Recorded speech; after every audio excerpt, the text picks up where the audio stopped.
Hey, c'est Sergent DC, bonsoir et bienvenue dans cette nouvelle vidéo de DC Vintage. Et oui, j'ai décidé de donner un rôle à ma collection d'appareils photo, de ouvrir un compte Instagram et tout simplement, aujourd'hui on se retrouve pour le deuxième de ma collection. Juste avant cela, vous avez pu voir déjà un premier appareil photo qui est en fond tout là-haut, euh, l'Ultraflex. Et aujourd'hui, du coup, nous sommes là pour un Rollfix Prontor 2. Alors, pourquoi? Vous avez bien vu sur la miniature, forcément. Donc, je l'ai juste ici en main. On peut voir ici, du coup, que c'est écrit Prontor 2, mais ça n'a pas été évident pour trouver vraiment les infos. Parce qu'il n'y a que l'objectif qui s'appelle Prontor 2. Le restant, c'est créé par Rollfix. Voilà. Celui-ci, du coup, c'est Franca, le fabricant. Celui-ci date d'environ 1949, Rationard 4,5, Prontor 2. Le modèle du coup c'est un roll fixe. Le revêtement c'est 1948 cannelé. Le viseur il est droit. Le format c'est un multiformat. L'objectif Rationard 4,5 et l'obturateur Prontor 2. Donc voilà, on peut le voir juste ici. Ici vous avez les viseurs avec du juste ici aussi pour la partie entre guillemets flash. Voilà. Donc cette version d'après-guerre du Rollfix a été vendue par le magasin Alibert 12, boulevard Saint-Martin à Paris. Elle a le viseur du côté droit, mais le déclenchement doit se faire encore sur l'obturateur. Elle est équipée d'un obturateur Prontor 2 et d'un objectif Boyer Topaz.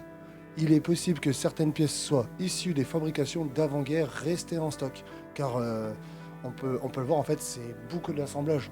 Aujourd'hui, par exemple, pour ne pas citer de marque, vous achetez un appareil, vous pouvez rajouter les objectifs, etc., mais qui vont rester de la même marque.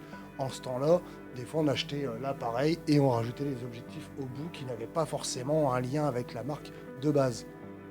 Il a été fabriqué ou assemblé en Allemagne de 1948 à donc de circa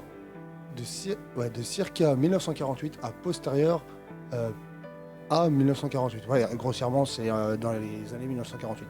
Rareté en France, il est peu courant dans les vides-greniers non spécialisés. Moi, je l'ai acheté sur Le Bon Coin pour une valeur d'à peu près 15 euros. J'ai pas réussi à trouver aujourd'hui quelle était sa valeur réelle, mais bon, moi, il a une valeur vintage. Je kiffe les appareils photo et c'est incroyable, il est magnifique. Les rôles fixes sont des folding 6 par 9 simples dont les innombrables versions, principalement des combinaisons d'objectifs et d'obturateurs, c'est ce que je vous disais du coup, ont été commercialisées à partir d'environ 1931 jusqu'au milieu des années 50. Certains rôles fixes furent dotés d'objectifs français avec parfois des obturateurs Jitzo pour être vendus dans l'Hexagone. Certains furent rebaptisés euh, pour prendre place dans le catalogue des distributeurs. Les rôles fixes sont des folding verticaux à ouverture automatique. Le format est le 6-9, mais suivant les versions, ils peuvent aussi donner des négatives 4-5 x 6 ou 6 par 6. Ils se reconnaissent par la forme des ciseaux et notamment par celle des jambes de force qui soutiennent le bloc d'objectifs obturateurs. La Seconde Guerre mondiale interrompit leur fabrication, celle-ci reprit à la fin des années 40 en utilisant des stocks de pièces d'avant-guerre. Dès le début des années 50, la qualité s'améliore, l'assemblage fait appel à de très nombreux objectifs et des obturateurs performants. La ligne se modernise, entre autres grâce à un capot ouvrant tout un côté de l'appareil et intégrant le viseur, éventuellement un télémètre fabriqué dans la zone d'obturation US. Certains appareils sont exposés aux USA en indiquant qu'ils sont Made in Germany, US Zone. Tout au long de l'existence du modèle, celui-ci se retrouve sous diverses marques. Voilà. Et c'est vrai que quand on va sur des sites, on peut le voir en fait qu'il en existe plein. Je vous mets les liens en description, n'hésitez pas si vous voulez faire un petit tour et observer ce qu'il y a. Donc il y aura deux liens, un lien qui va vous mener directement vers une petite fiche de cet appareil-là et un autre lien qui va vous mener vers aussi un tableau avec différents de ses confrères. Donc là on peut le voir sur le devant du couverture. Là, on a le viseur. À l'arrière, donc si j'appuie ici, alors hop, on peut voir l'intérieur avec ici la bande qui permettait de mettre comment ça s'appelle, le petit rouleau pour les photos avec tout le système intérieur du, moi j'appelle ça le mode accordéon. Là, je vais pas le remballer parce que je le laisse ouvert pour le moment et c'est pas évident à le remballer, à le refermer, à le rouvrir. Donc ici, on peut voir aussi un viseur. On peut voir du coup, comme je vous disais, écrit Prontor 2. Le petit pied, quand on décide de le poser, c'est assez incroyable. Il est magnifique comme tout, je kiffe. Bon, il a un petit peu de nettoyage à faire, on peut le voir, il a quelques petites parties abîmées. Mais sans plus, avec la petite lanière juste ici, qui permet de le tenir, vous voyez, c'est quand même assez fou.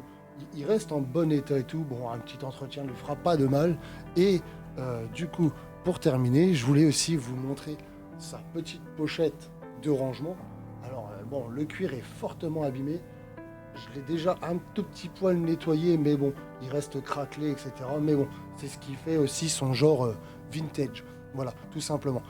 C'est vrai que ça reste un appareil photo, on va dire du classique hein, qu'on retrouve, mais c'est ce que je cherchais principalement en mode accordéon ciseaux là, et qui fait que ça lui donne son style. En tout cas, il ira très bien avec ceux de la lignée qu'on voit là-haut.